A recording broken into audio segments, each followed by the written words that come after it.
What's going on? Good morning, everybody. Welcome to another episode of the Pinstripe Chronicles with your host, Donald. Donald is back. It's been a really busy time for New York, and I've been caught up in the festivities with the World Cup and, of course, with the Knicks. God bless the New York Knicks. They're real winners of the city, and, they've personified everything that was great about New Yorkers and about sports and about winning. So God bless the New York Knicks. And on that note, my guy, Luca, what's going on? Let's get Luca in the. There he is. Look at that guy. There he is. We're just briefly talking about the Knicks there again because I can't say enough about that beautiful team. Have you come down from Nirvana? Cloud9. Do you mean Cloud9 down? Not exactly. Technically, I mean, it's like it has, but there's moments where it hits me, but it doesn't. Saturday, I mean, obviously, I discussed this on my other channel, Knickscast. Please check it out. Saturday was a movie and a half. It was like something you see at the end of a sports movie where everybody's celebrating and it's a really good closeout. It's like something you see like in Major League or the Nashville or anything like that. There's people celebrating, so happy, but the parade was, I know it's people had mixed feelings on how the city, operated the parade yesterday, but just seeing the team walk down the Canyon of Heroes was really special. And I'll say that the Knicks really adore their fans. The coach loves them. Yep. The owner shouted him out. When they won the championship, Leon Rose shouted him out. The president of basketball operations, the players were adoring the fans. And you said it on Monday, Donald. And this is not to be negative, but it's the truth. They are the exact opposite of what the Yankees are right now. It almost felt like Donald, you mentioned that the first championship you saw with the Yankees was essentially 1996. This felt like kind of like 1996 for the Yankees for what the Knicks did, because it seemed like you had a different contributor every game. Obviously, the best player was number 11, Jalen Brunson. He'll have his number 2 retired one day. But, I can't say there's, for every player that played in that rotation, everybody contributed. It was like, okay, I don't know if we're here without said player. Like Landry Shamet was electric against Cleveland, an ungodly shooting percentage from 3. Deuce McBride had good moments against Philadelphia and Cleveland. We could go on and on and on, but the Yankees should absolutely take notes. That's my conclusion. On how to treat their fans, yes.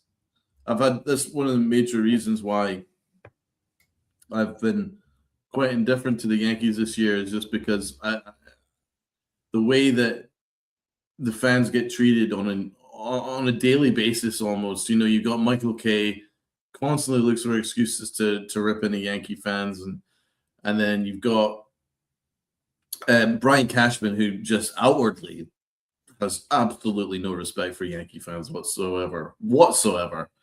You got Aaron Boone, who spends a lot of time lying in press conferences. It's hard to buy in completely because it really feels like the Yankees are at war with their fan base in some regards. Like they just have no respect for them whatsoever. Meanwhile, you got the Knicks, who genuinely loves their fans, and guess what? When there's that camaraderie and then that they're in lockstep, good things tend to happen. If the fans are completely bought in and they're working in unison with an organization that loves its fans in return, you tend to go farther. As opposed to what the Yankees are doing, where it feels like they're going in their direction, and then they're just sort of like, you're either on board or F you guys. Is this kind of what they're doing? That's just my personal opinion on the way the Yankees operate against their fan base. It's been very obvious. You just look at the way that Brian Cashman speaks with just nothing but disdain towards the Yankee fan base. So one of the many issues I have with this current franchise under Brian Cashman. However, let's talk about what happened yesterday. Yes. Well, to be fair, the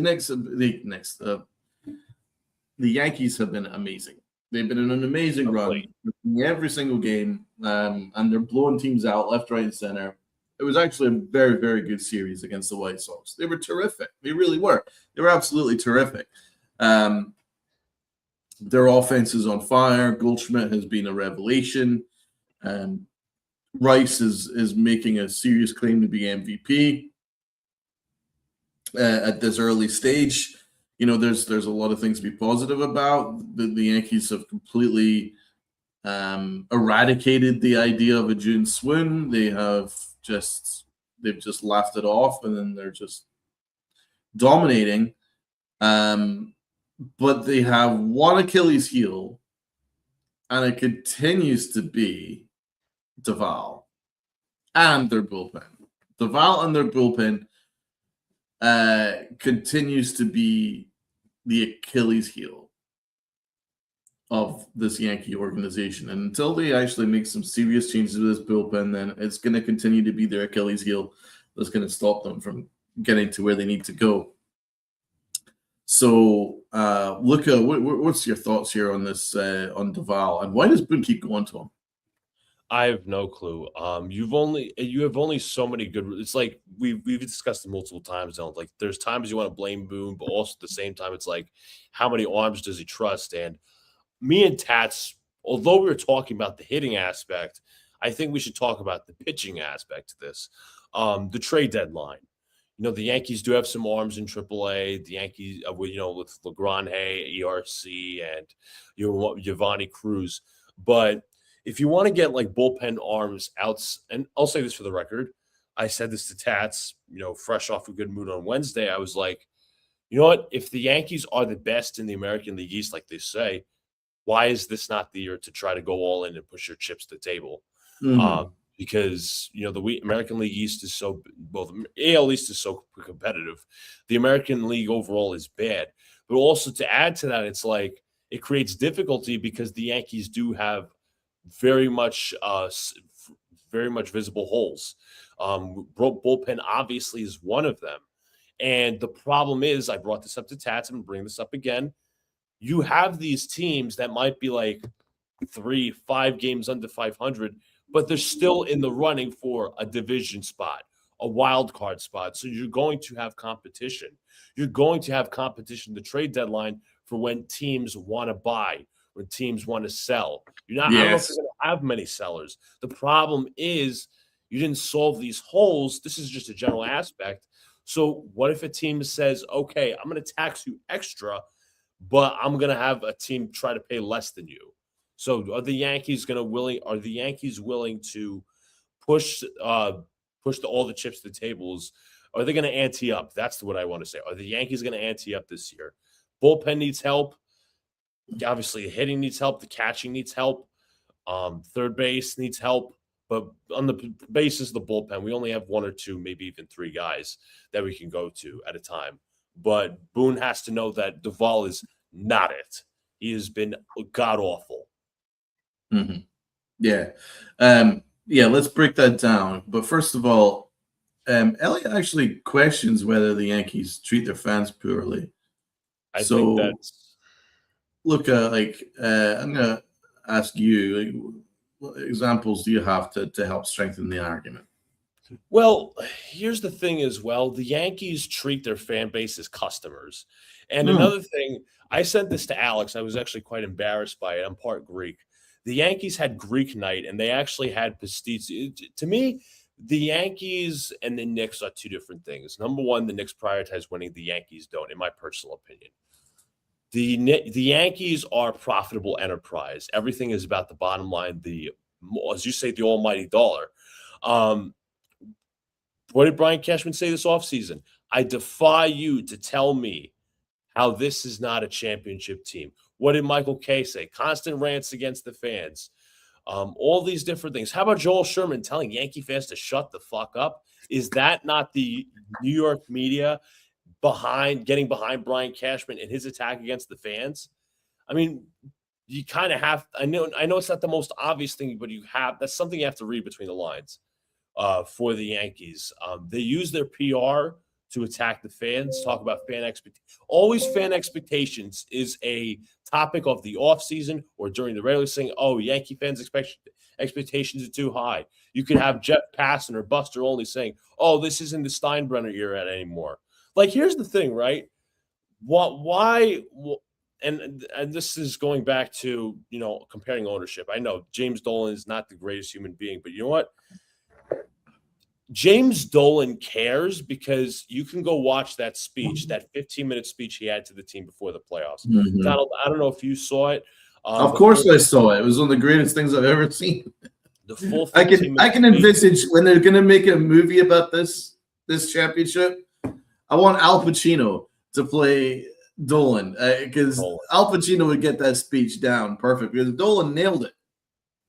But it's not just the fan base. It's about who prioritizes winning. The Yankees prioritize the bottom line and all these food creations. Do you see the Knicks coming up with food creations? No, because they have a legacy. They're selling the present as the present. They just won a championship. Obviously, they're going to be selling a bunch of gear, all that. Obviously, going to be making a crap ton of money. I have stuff on the way, but the Yankees don't have anything to sell right now in terms of a legacy. Brian Cashman hasn't won anything without Derek Jeter. What has every offseason is always Brian Cashman attacking the fans. You got to pay attention to these quotes that come out in the offseason.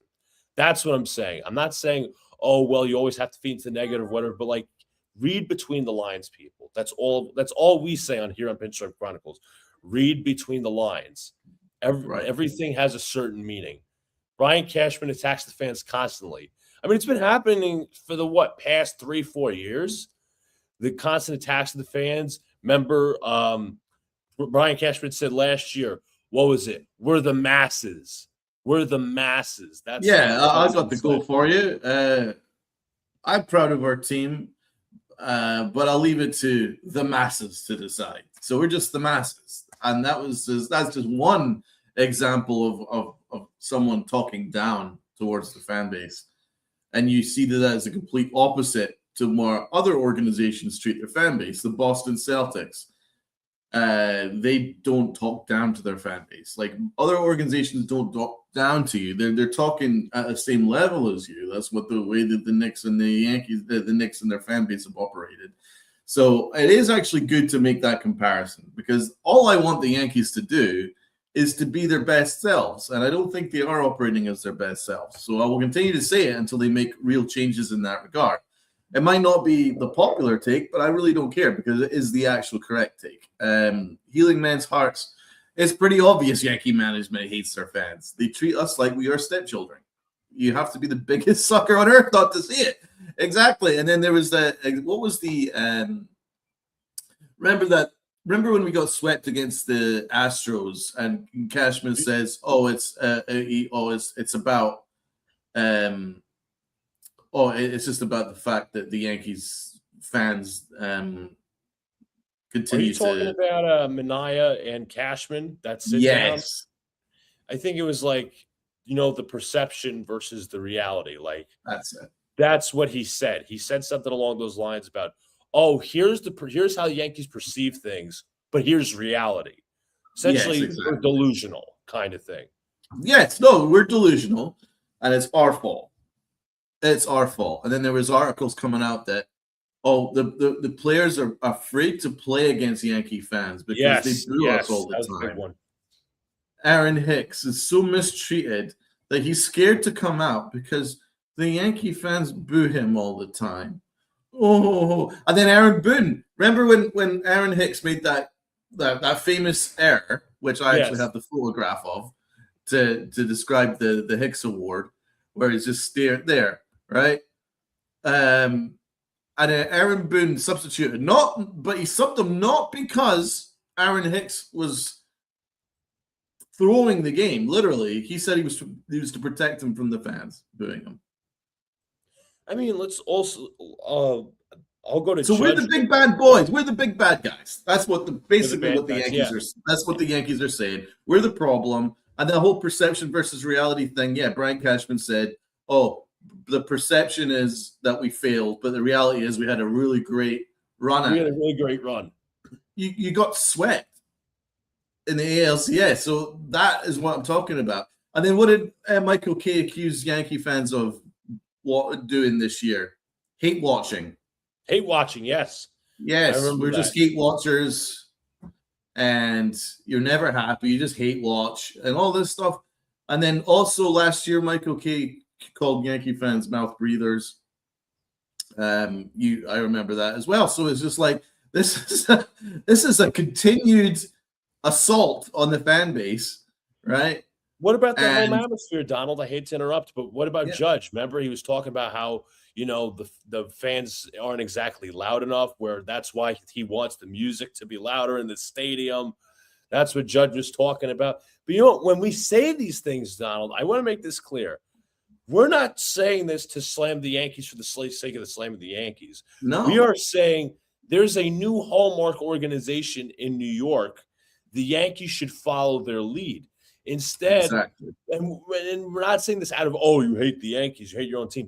I'm seeing that on Twitter a little bit. People are like, nobody hates the Yankees more than Yankee fans, which is a bullshit thing, unless you're a homer, or as my brother would say, once more homer. But the thing is, we're saying this because we want our damn team to succeed, because we're tired of the same PR nonsense, the same crap, the same failures, the same lack of change.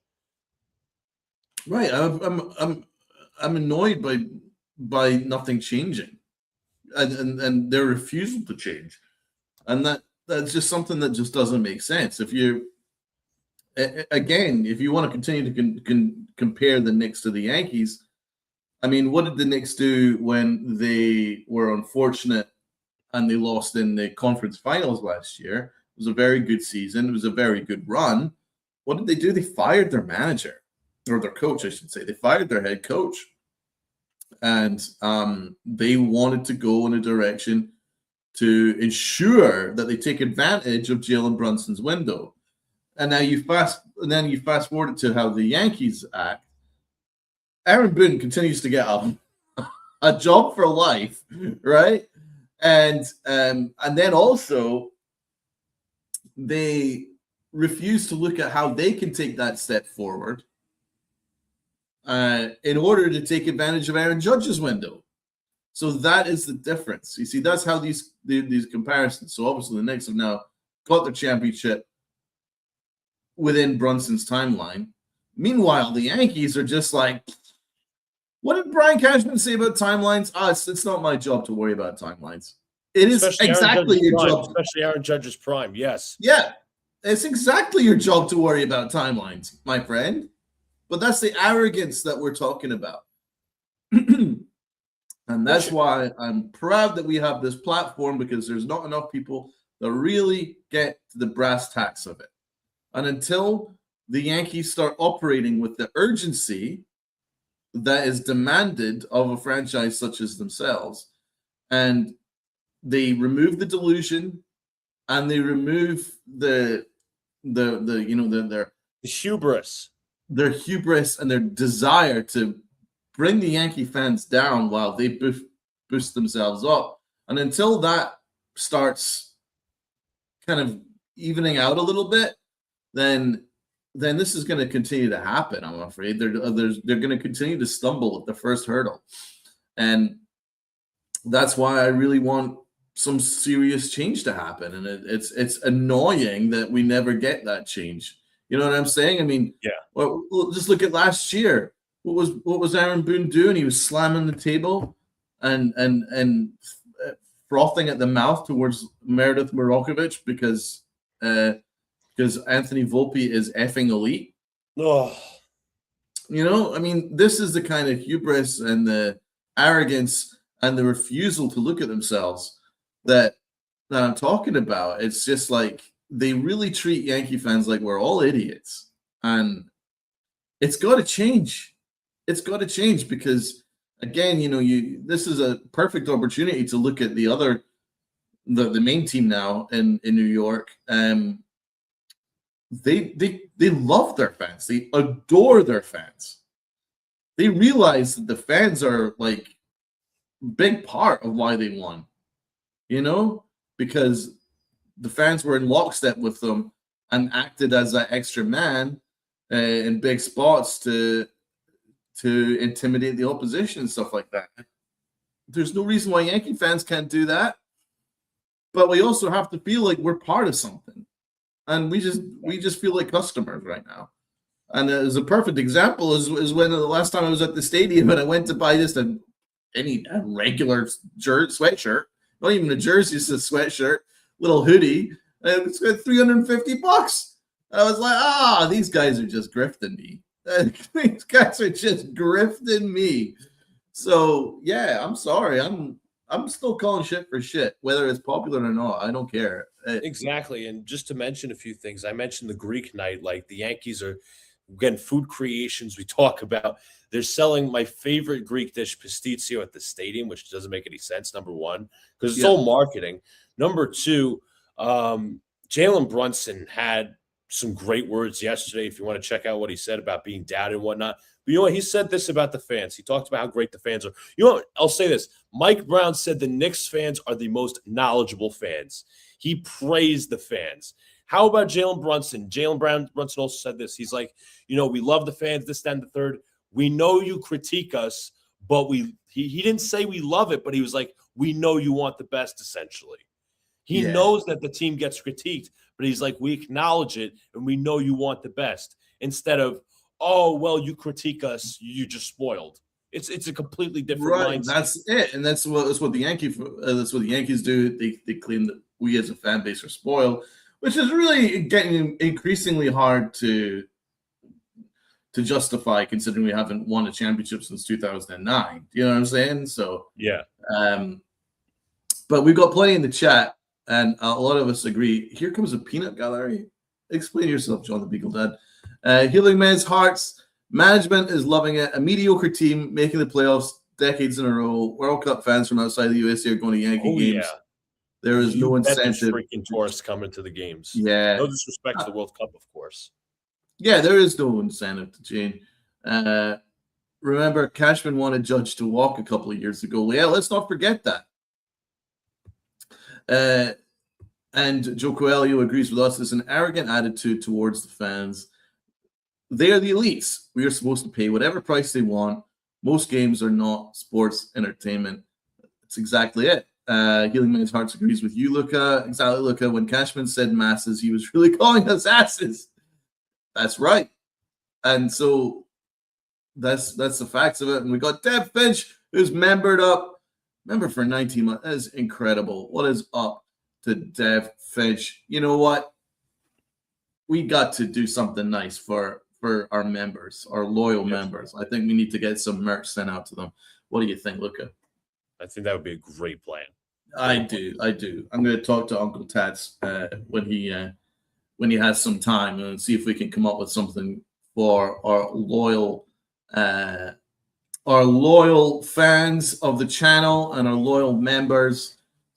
Some have DM me just saying how much they really appreciate the show. And it means the world because there's so much content out there to know that we have an impact, even a small impact on someone's day does make the world, means the world to us. So, and it keeps us wanting to continue to get content out for you guys. So, yeah, we're working behind the scenes to do something nice for our members. I think that would be a great thing to do. So yeah, let's continue to talk about. Well, we got Steph stuffing things. My guy here. Yankees still run themselves into outs on the regular. Caballero is great, but gets too cocky with the base stealing. All right. Well, what's your thoughts on that? I think, what was it, Volpe? I think either last night or the night before, he got caught also stretching a double into a triple, and he got thrown out as well. So, yeah, I think the Yankees need to, as they're playing well offensively right now, they just need to cool it a little bit with the over-aggressiveness. That's something that the Yankees have caught them in years past. But as we've said, that the Yankees have played very well recently, not to tone them down, but you just want to avoid those little things, those little mistakes to keep, obviously the run going. But once again, I stress, I know we were talking about Camilo Doval earlier and the lack of bullpen arms. Must I say it's so important that you take advantage of this year's window. But what I will say is I was expecting. I'll be very transparent here. I was fully expecting the Yankees to struggle with Aaron Judge, and they're actually going like they're not missed a beat. They've been great. They've been absolutely great, even without Aaron Judge. And it really does say that there's a lot more depth about this team than even I anticipated. So that's a great thing, and that's a positive sign that when Aaron Judge does come back, that this team can fully operate in all cylinders. And then we're not even talking about Stanton. God knows when he comes back, you're probably talking about the playoffs with him, like August, September, maybe. But you're talking about someone that also adds power from the right side. Even if he's only going to be used as a platoon DH or something like that, you still have that. But like, there's basically a lot to come still from this team. And if with the right moves at the deadline, then this Yankee team could be the best team in the American League. I'm still not going to go as far as to say they are the best team in the American League. Mhm. Mike McKay said it's undisputed that they're the best team in the American League. I have serious doubts about that. I don't think it's undisputed at all. But it would certainly behoove us to try and strengthen. I would say right-handed catcher is a must. You get that as a priority, and it needs to be a decent bat. Like in no holds barred, it needs to be a strong bat. And then they need to add about 3 bullpen arms, but not panic moves. Like that's again what Cashman did last year, and it has to be called out because this is what happens if you refuse to do your job in the winter. You overcorrect. Exactly. Then you overpay in July deadline, and that's another of the things that I want to call out is that when you sit there in your ivory tower all winter, and then you call out fans for all the things that we apparently do wrong, and refuse to do your job over the entire course of the winter, and then you have to then make panic moves in July because all the things you didn't do in the winter comes back to bite you in the ass. That's the kind of stuff that we're talking about, that kind of delusion and that kind of arrogance. It needs to be eradicated from this organization. It really does. So big time. So we get to this July, August deadline now. And, they need to add about some serious swing and miss out of this bullpen, which was exactly the issue that they had last year. They needed some serious swing and miss in that bullpen last year, and a lot of the moves that Cashman made failed last deadline. So do you want him to do the same thing this year and overpay again? Because remember, he acquired Duvall. You had to trade a really good catching prospect in order to make it happen. And this is what happens when you panic, when you make panic moves because you didn't plan ahead. And that's one of the things I really want to get after the Yankee front office about. How about be proactive rather than reactive? And that is something that smart organizations don't do. Smart organizations are proactive. They can foresee what might be an issue, and they have the depth in order to get you to that next step. Where Brian Cashman is the exact opposite. He gaslights, and then when it all goes wrong, instead of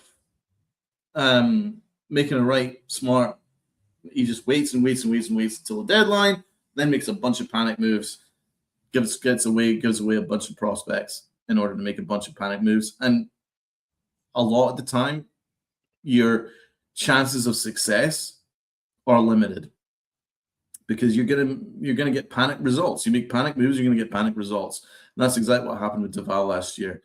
They thought that they were on a winner with Duvall. I thought they were on a winner with Duvall. Turns out, no. There was a reason why the Giants got rid of him. They couldn't wait to get rid of him.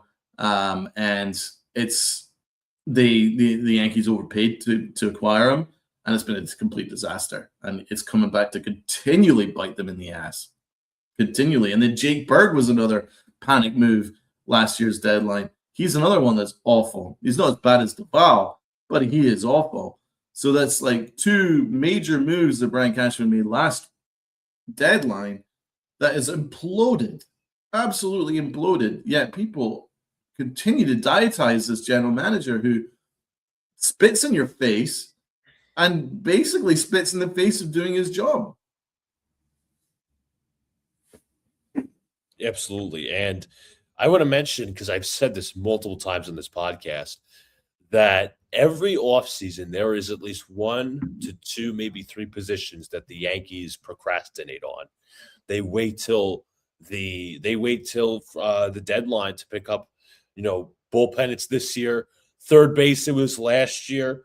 That whole debacle because the Yankees didn't have a third baseman. Cabrera unfortunately got hurt. Then they moved Chisholm over to third base, which was a disaster. It was like, you know what? We gotta go, and we gotta go. Go get Ryan McMahon. He's not been good. He's very good defensively. Huge liability offensively. Catcher, that's been a huge weakness for the Yankees. That's another position that we've procrastinated on. And now, like, you look at all the options. Yeah, for sure. Catcher, you don't really have a lot of options. Ryan Jeffers is working his way back from injury. He's had a good career season. Problem is he's hurt and he's working his way back. Other than that, Christian Vasquez has been mentioned. There's been another name that's been mentioned. Not a lot in the catching market, but once again, this could have been solved in the offseason. You could have cut your losses with Austin Wells, but the problem is the guys you want to get rid of, like McMahon, like a Wells, whoever, they're not at high value. They're not at their highest value. It's sunk cost at that point.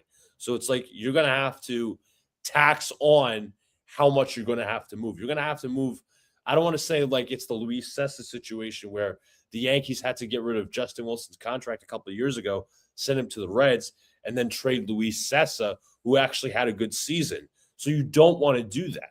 You don't want to tack on good players that actually contribute to your team because you have to overcompensate for the bad moves. How are you moving McCann?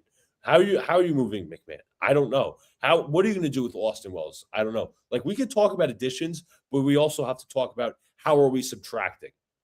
Well, that's right. McMahon was another panic move because they refused to do their job and acquire a third baseman in advance. So they make a panic trade for McMahon and take on all those extra years. And it's just not worked out. He's been okay, but you can hide him in the lineup if you have competent bats around you, but the Yankees refuse to look at the bottom half of their order.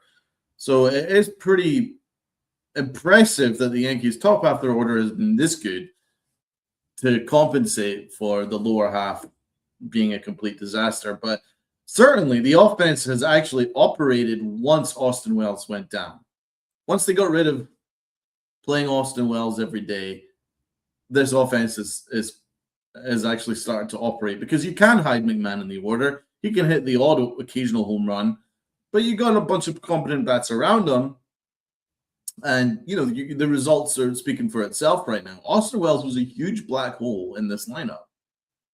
And you can't have 3 black holes in this lineup playing every day. It was him and Volpe playing every single day. And it was a black hole that you just can't continue. And then you got McMahon, and it's 3. You can't keep trotting out there 2/3 of a lineup that were complete black holes and expect to get good results. Now that Wells is out of the picture, it's been so much better. You're actually getting some competent at-bats at catcher. Sanchez has had some decent at-bats. And then you've got McMahon, who can occasionally hit the odd home run, and Volpe has been a little bit better, which he always will do. He'll have a little stretch for 2 weeks where he plays a little bit better, and then he's going to stink up the joint again for 6 months. But this is his nice little two-week vacation from sucking, and it's appreciated. And the team has been much better as a result. So it's certainly been a benefit having Austin Wells not playing on the major league level. He was a disaster, complete disaster. And let's see. The chat here is talking about a bunch of things here, including who was our best third baseman. Of like the last couple of years. Yes, over the last couple of years, a long time. You could say who was our Gio last good Urshela third played. baseman? Says Egyptian magician. Stuffing things says it was Gio, and Cashman couldn't wait to trade him. I guess good is subjective, but he definitely was good. And then, of course, Cashman traded him for Josh Donaldson, one of the worst trades of all time. But, of course, we are the problem as fans. They're saying, Healing Man's Hearts is saying Austin Wells is lighting up in Scranton. Oh, God. He had 2 home runs yesterday, I swear. Oh, really? Okay. Yeah, he well, led anyway, off the game Sanchez with has been home much run. better. For me, Sanchez has been much better. And it helps balance out the lineup with the righty thing. Oh, for sure. This lefty-righty crap, like I said, is overrated. If your lineup was consistently good, none of that would matter. How is Jones going to get better hitting left-handed pitcher? I agree with that. Oh, that's a great point. That last part. That's something that the Yankees just continue to they can't get hold. They can't get over themselves. More look on Pinstripe Chronicles. Luke has been on the Pinstripe Chronicles since the start of the year. Gotta be Gio Urshela. Yes, he is. I think Gio. It was. I mean, basically our good third baseman. It was A-Rod and it's Gio, and that's it. that's it. That's your law. That's as far back as like what 2010, 2009. That's it. That's a long time.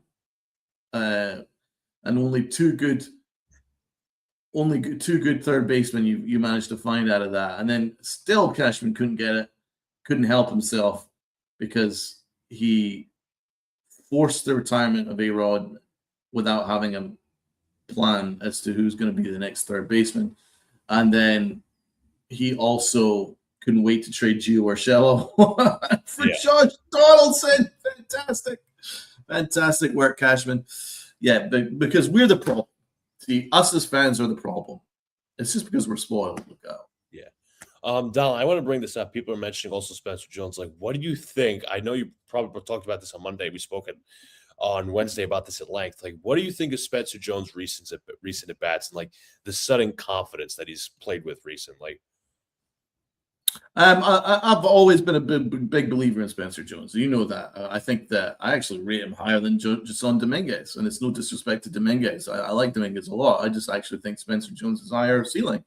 I might be wrong, but that's just my personal belief. I just feel that when you have the athletic upside, which Spencer Jones has, the ability to play all over the outfield, which Spencer Jones has and Dominguez doesn't.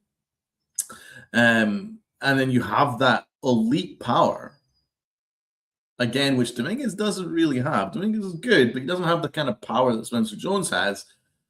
I feel that upside is worth its weight in gold, and it's worth being patient with him. And I'll give the Yankees credit for this. I think they are being patient with Spencer Jones. They are giving him an opportunity. And I'm glad that they called him back up again after a really difficult first stint. They didn't give up on him. And that's what I'll call that's where I'm going to give the Yankees the benefit of the doubt, because obviously, I've criticized them for a good 30 minutes plus for all the stuff that they do wrong. But when they do something right, they deserve to get the credit for. And I think that they deserve credit for the fact that even though they're kind of forced into it, they still called him back up and gave him that opportunity and gave him that run. And Spencer Jones is starting to show why he was that exciting prospect. I think his at-bats have been better. He's seeing the ball better, and his swing has been a little bit better. And the results are the results. He's starting to produce extra base hits consistently. So, listen, I've always been a big believer in Spencer Jones, and for me, I would love to see him be a starting outfielder for the New York Yankees from this point on through next year. to see what we really have. I think he should be getting a starting job. That's why I hated the fact that we gave Grisham that money. I think Spencer Jones should have been given that run from day dot this year to claim an outfield spot. And I think that he would be further on in his development if they did that, personally. Just my opinion. But no, my opinion is I really like Spencer Jones, and I think we have an exciting prospect there. Look at Oh, 100%. I spoke on Wednesday. Excuse me. I spoke on Wednesday about his confidence, how he just looks more confident. He's playing more loose. He's being more selective about the pitches he's swinging at.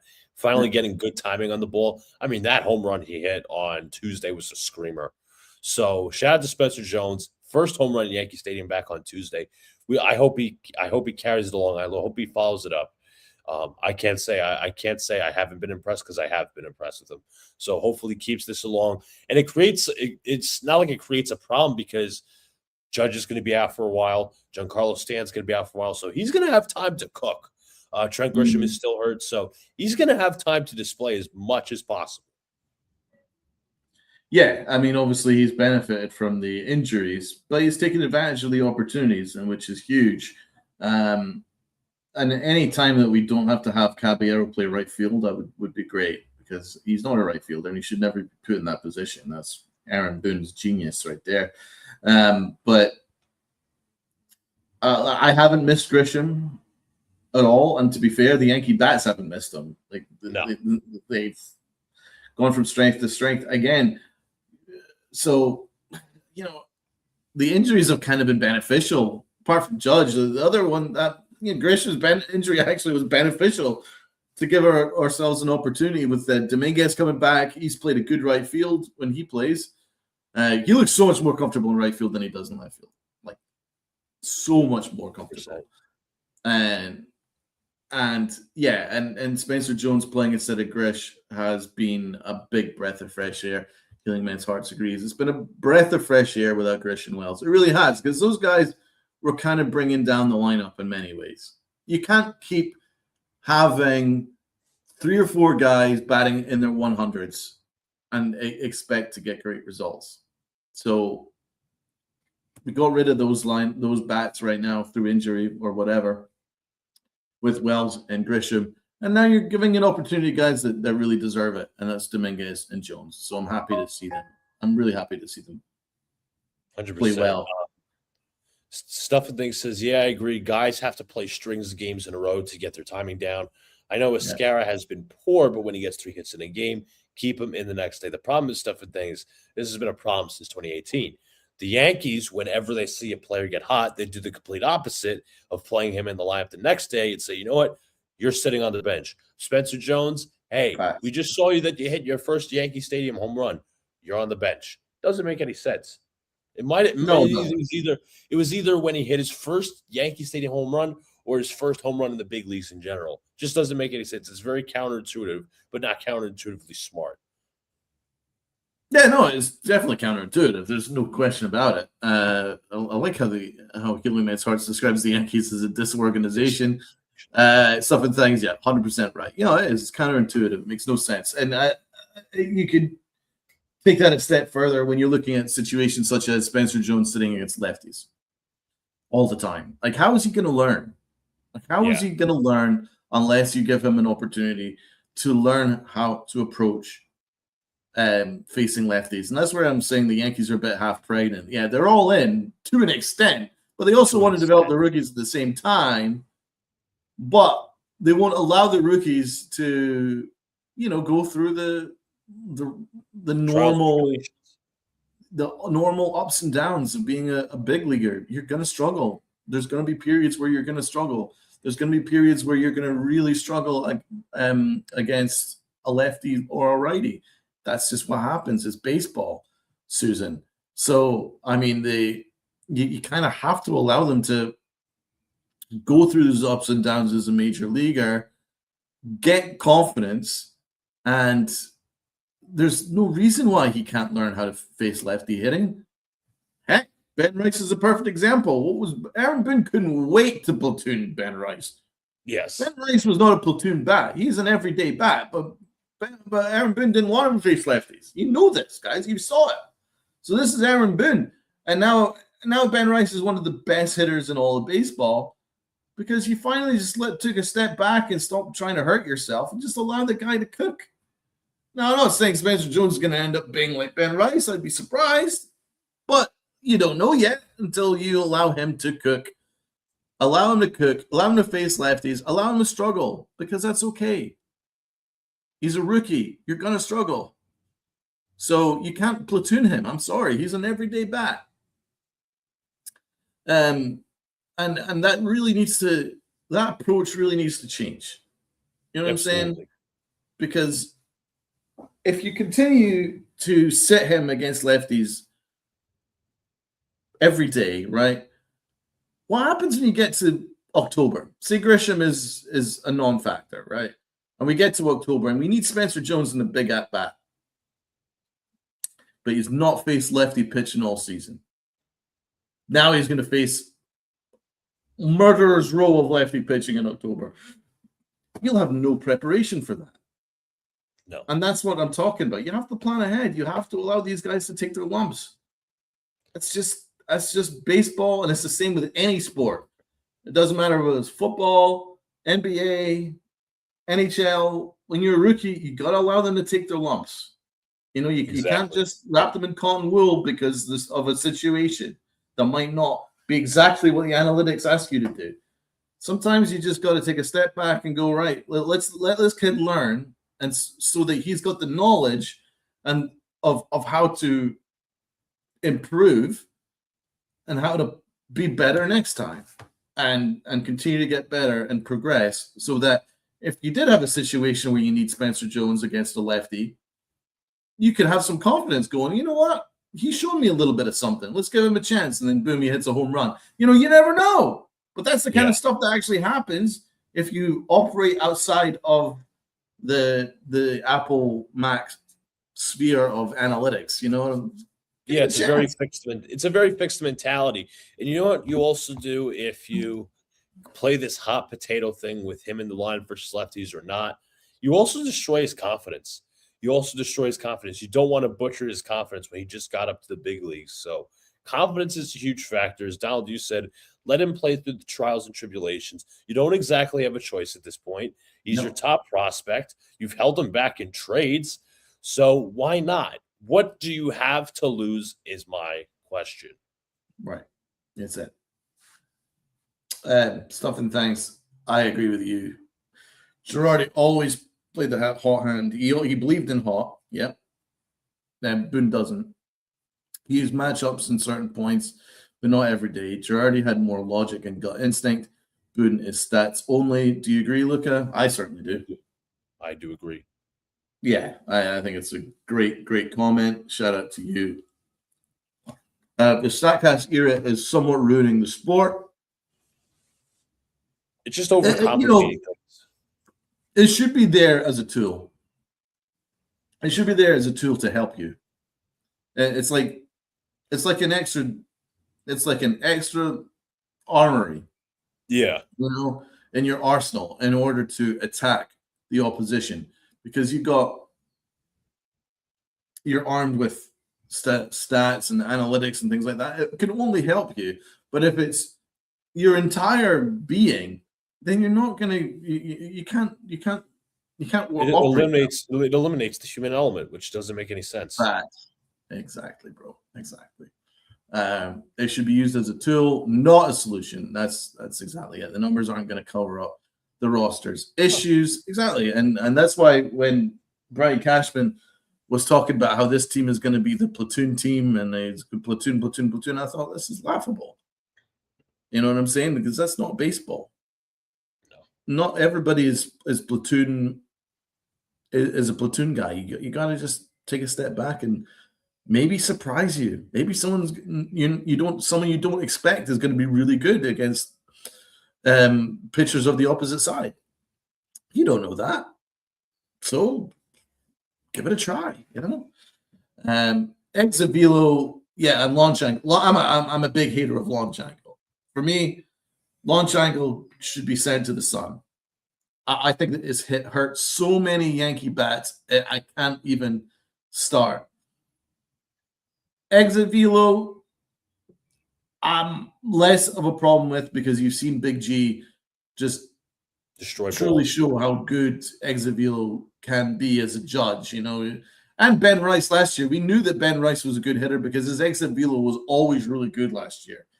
It was just that he was getting a lot of bad luck, but that bad luck is now very good luck, and he's just hitting everything this year. So you can use that as an example, but launch angle, oh, I can't stand launch angle. It just overcomplicates your approach to the plate. It does. You're not the idea is obviously hit the ball as hard as you can into the outfield, get a base hit, double, single, triple, home run, whatever.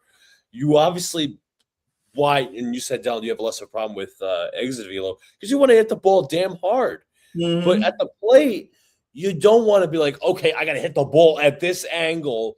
No, you're not thinking of that when you're at the plate. It's like mathematicians and the nerds trying to overcomplicate such a simple approach. It's hit the ball hard, get on base. That's the idea. You want to hit a home run, hit a home run. But this launch angle thing just makes no sense. And you should always be aiming. If I was if I was a hitting coach, I'd be asking my guys to aim for left center / right center. Hit the gaps. Hit the gaps. You have a good approach, and then, if you hit the ball well enough and time it well enough, it's going to go out the park anyway. If you've got enough power and strength, just look at Big G, look at Aaron Judge. They don't have like a stupendous launch angle. They just have really good approaches at the plate. And bingo, same with Ben Rice. He's not a crazy launch angle guy. He's just got a great approach at the plate. And bingo. Meanwhile, they've messed with Anthony Volpe to the point where he's just a broken shell of a human being because they constantly try and make him a launch angle guy. He's not a launch angle guy. Nope.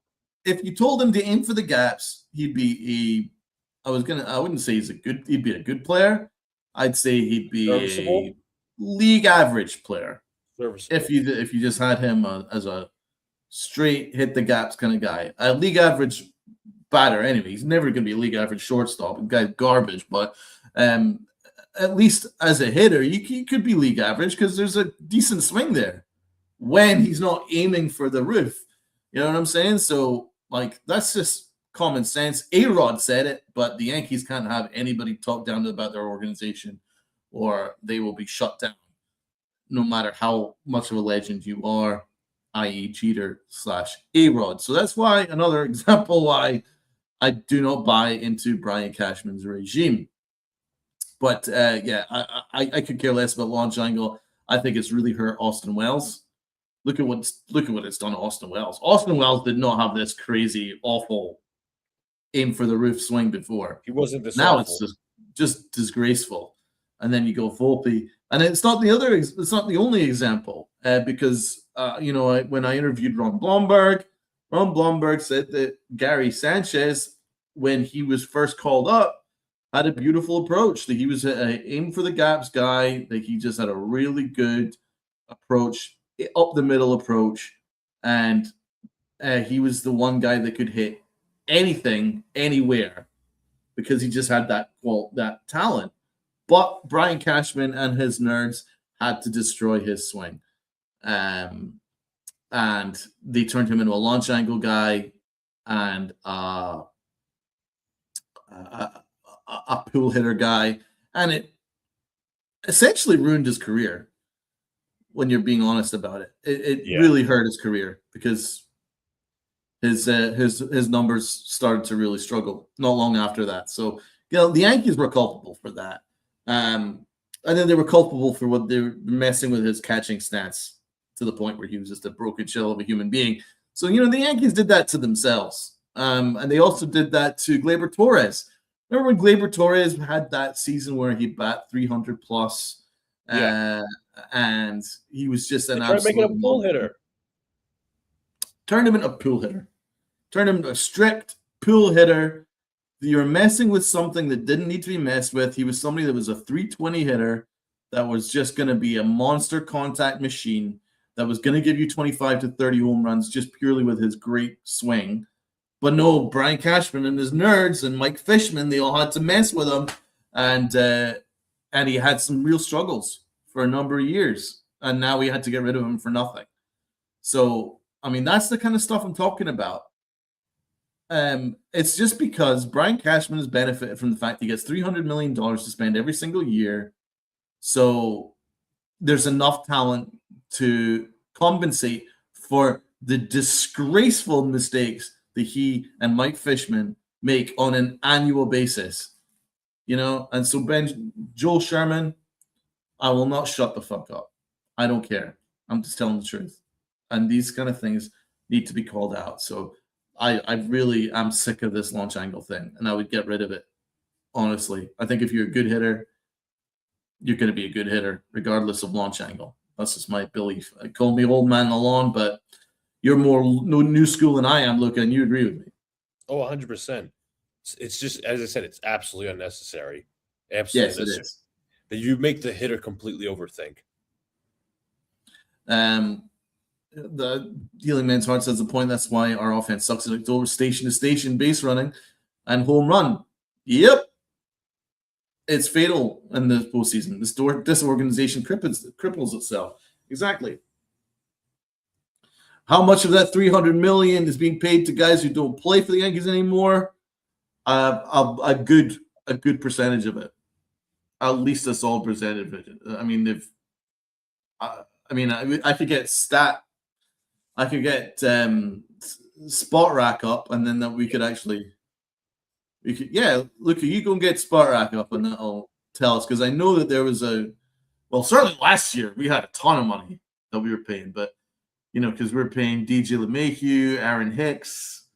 That was last year. I don't know what the percentage is this year, but last year was bad. So what we have here is obviously we got guys in the injured list, starters, whatever. 2026 dead money. Randall Grichuk, which is again, it's minor, but it's $481,000. Remember that move? That was a brilliant move, Donald. Getting a washed Randall Grichuk, that was a brilliant move. The ghost of Cade Winquest, the Yankees are paying him a little over $70,000, and in cash salary, not this doesn't go against the luxury tax, but we are paying Aaron Hicks this year $1 million in cash salary. Also to add, the 2026 retained, DJ LeMahieu has $15 million against the luxury tax.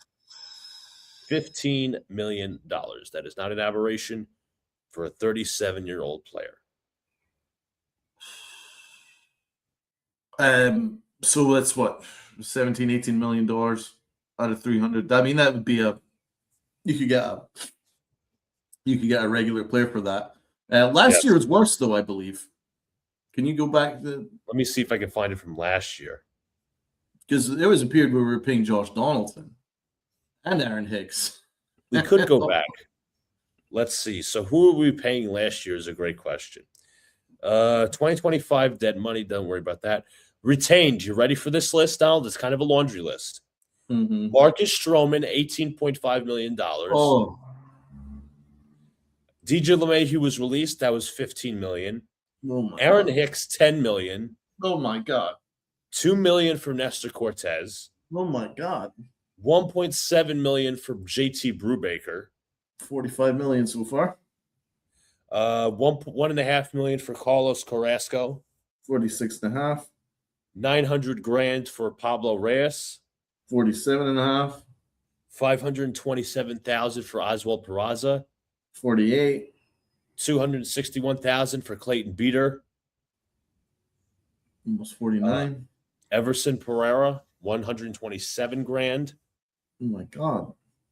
Yeah, and then there's like a few other like minor names, but Yendrys Gomez also $123,000. So this was more of a laundry list last year. So that's about $50 million. Close to $50 million. You could get 2, maybe 3 players out of that. Yeah. You could get at least one like all-star. At least one all-star and one regular for that. So this is the kind of incompetence that I'm talking about. But Cashman continues to get away with it because he's got $300 million to play with every single year. Yeah. Because in any other organization, $50 million is going to people that aren't playing, you'd be fired. Oh, yeah. Especially if you're on a smaller payroll, those mistakes are magnified. Exactly. So that's like 20%. Sounds about right. That's 20% of your payroll is going to people that you're not paying, that you're paying not to play for the Yankees. No other organization would be able to survive with 20% of your payroll going to that you're paying people not to play for your organization. You think the Rays could survive that? No. So this whole thing about, if Brian Cashman was a free agent, it would be like he would be hired within 5 minutes if he was a free agent and all that stuff. I mean, you have to be a complete and utter cuckold to think that, because if he's having 20%, he's paying 20% of your payroll to people who don't play for you. No other organization could sustain that, apart from the Yankees, apart from the Dodgers, and maybe the Mets. No other organization can survive that kind of incompetence. The Mets couldn't survive that. Only the Dodgers could survive that because they've got much better talent even than the Yankees do. So that's what I'm talking about. Cashman is incompetent. Healing Man's Heart says he is incompetent. $50 million he was paying for people not to play for the Yankees last year. But it's not the popular thing to say. You can't say that because you would be afraid that Brian Cashman would cut your media credentials. Access. And because he has so much unadulterated power in the organization. And that's the kind of stuff that I call out. I don't think anybody should have this much power in an organization. And certainly no one should be incompetent enough to have to pay $50 million for people to not play for the Yankees. That's an embarrassment. It's not as bad this year, but they didn't do anything with that extra money. No. They just sat on it. They just sat on it. So, I mean, that's why Cashman is incompetent. And I will always, always demand better from him. And to be honest, I just want change. I think we need a better general manager to get more out of your payroll. You got $300 million to play with, and in this version, like 350. I'm sorry, you got to be better. Where half the lineup are automatic outs. That shouldn't be the case. Exactly. Absolutely, exactly. Do you want to close out talking a little bit more about Duvall? Duvall is just a disaster. I don't know why Aaron Boone turned to him in that spot. We had a bases loaded situation. Duvall comes in, one pitch, bang, grand slam. I mean, you couldn't find a better arm to go with, Luka? No, obviously not. Cruz and Hill were before him, but he's so terrible. It's like when that pitch to Benintendi that he gave up the grand slam on was flat. It's flat as hell. There's no movement. It's like he's throwing batting practice practically. So I don't know how long Aaron Boone can stick with him as a reliable arm, because he's not a reliable arm. But once again, it's like you're doing it about face, because, like, okay, Boone shouldn't be putting him in these situations, but, like, how many reliable pitchers do you have in your arsenal? Not many. But you have to know that this guy has been incompetent all year. You have to know that. And here's FJ with exactly that point from earlier this morning. If he's still with us, I saw a disturbing stat about Duvall. He appeared in 15 games in the 8th inning and has an 8 ERA and a 3.33 batting average against. In the 7th inning, he has less than a 3 ERA and a 1.33 batting average against. So this is something that Aaron Boone needs to be paying attention to, the analytics. Also, another thing here, let's add some fuel to the fire. Camilo, this was tweeted yesterday by Chris Kirshner. Camilo Duvall basically cannot get left-handed hitters out this season. Major issue that the Yankees have to figure out. Platoon splits entering last night. Versus righties, a 427 OPS. Versus lefties, 956 OPS. Oh, my God. This is the kind of stuff that Aaron Boone needs to pay attention to, but He doesn't, which is so odd because he's an analytics-driven manager. But when you actually need him to use the analytics, he ignores it. Yeah, it's selective. It is selective. It's all over the place. So if you're going to be one thing, you got to be one thing. You can't just. There's no concrete plan. Oh, it's so ridiculous. But yeah, Duvall's a disaster. 8 ERA in the 8th inning with a batting average of 333. Stop it. Stop using Duvall in the 8th inning.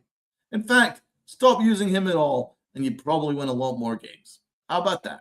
At this point, he's going to have to be put in like when the team is up like 4, maybe 5, maybe 6 runs, like one of those pitchers. Yep. Exactly. Honestly, why not just go with Giovanni Cruz? Why not go with Giovanni Cruz? Why not go with someone a little bit different? At least you're not just sacrificing games just for the sake of it. Cashman loves living on the margins. He got lucky with Fernando Cruz. Yep. He's been great, though. Bird and Duvall have been disasters. Complete disasters. And they were both trade acquisitions last deadline. So that's, again, I have to call out Brian Cashman's process. And that's, once again, another example of the arrogance that he has, where he said, our process is great. He said that again last year when they got beaten by the Blue Jays, our process is great. Well, I just read out a bunch of examples that the process is not great. And that's the reality. The process isn't great. He's just lying to you because he's a gaslighter in chief. And I will never, ever buy this Yankee organization until they make some serious changes from the top. It has to happen because this is unacceptable. All the arrogance and the way that he speaks down to fans is just unacceptable. I will never, ever, ever support it. Yankee fans should be appreciated. Yankee fans' passion should be appreciated. And I'm not saying that they should base their decisions on Yankee fans, not in the least, but I'm saying that they should be appreciated. You don't want to do that. They should be appreciated. And they don't appreciate us at all. Anyway, that is our lecture for today. Yes. That is our sermon. Let's hope that in the next series to come, we don't see much Bednar. We don't see much Duvall because Bednar and Cruz are basically the only bullpen arms that we have. But salute to everyone in the chat. Yes, exactly. FJ says this. The bullpen is Bednar and Cruz. That's it. I don't understand why Bob Burden is on this team. I'll tell you why. Because Cashman traded a bunch of prospects on a lot of prospects to get Bird. He died on the hill of Bird, but somehow he still got a job. Thanks for the show, gentlemen. Yes, it was a pleasure, as always, to share it with you guys. Hit the like button, share it up, sub up, do all the good stuff, and enjoy the festivities around the city and around the United States. Also, happy Father's Day. And happy Father's Day to all the dads. Thank you, Luca. All the dads. God bless you all. We love you. And see you next time. Thanks, guys. Peace.